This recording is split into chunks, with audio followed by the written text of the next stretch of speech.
দেশ পরিচালনার দায়িত্ব তাদের হাতে আসে, ইনশাল্লাহ মানুষের জীবন, মানুষের সম্পদ, মানুষের ইজ্জত, এই তিনটা ইনশাল্লাহ তখন বেঁচে যাবে এবং নিরাপত্তা লাভ করবে।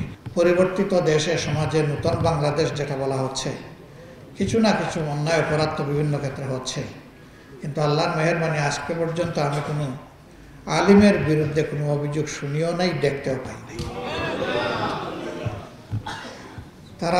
তারা কি মজলুম কম হয়েছেন ভাই?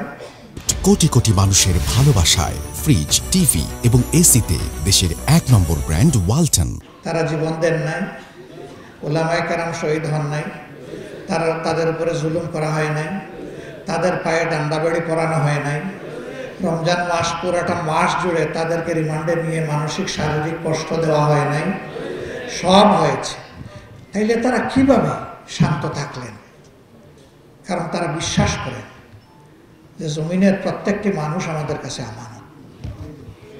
তারা এটাও বিশ্বাস করেন হিংসার মাধ্যমে আল্লাহর কাছে ভালো কিছু পাওয়া যায় না।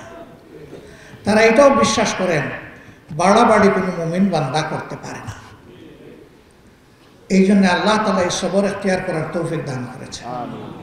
এত কষ্টের পরে যারা সবর ধারণ করতে পেরেছে, আল্লাহ যদি মানুষের মনে এই লোকগুলার প্রতি ভালোবাসা পয়দা করে দেন আর দেশ পরিচালনার দায়িত্ব তাদের হাতে আসে, ইনশাল্লাহ মানুষের জীবন, মানুষের সম্পদ, মানুষের ইজ্জত, এই তিনটা ইনশাল্লাহ তখন বেঁচে যাবে এবং নিরাপত্তা লাভ করবে। নারীরা পাবে, পুরুষরা পাবে, আবাল বৃদ্ধ বনিতা পাবে, সকল ধর্মের মানুষ পাবে। এখানে মানুষে মানুষে আর হিংসার কোনো ভাব থাকবে না।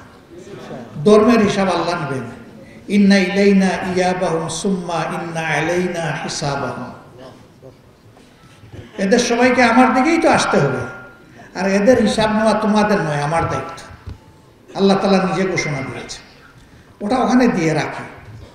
আমরা আমাদের আমলে কওলি দুই দিক থেকে চেষ্টা করি ইসলামের সৌন্দর্য ফুটিয়ে তোলার।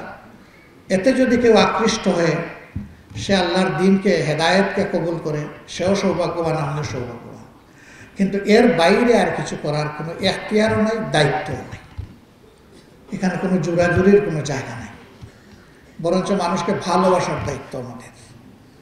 আমরা যেন মানুষের ভালোবাসা অন্তরে পোষণ করতে পারি এবং প্রত্যেকটি মানুষকে বয়স নয়, পেশা নয়, যোগ্যতা নয়, শিক্ষা নয়, তার সম্পদ নয়, আশরাফুল মখলুকাত হিসাবে আমরা যেন প্রত্যেকটা মানুষকে সম্মান করতে পারি। আল্লাহ তৌফিক দান করুন। আসসালামু আলাইকুম ওয়া রাহমাতুল্লাহি ওয়া বারাকাতুহু।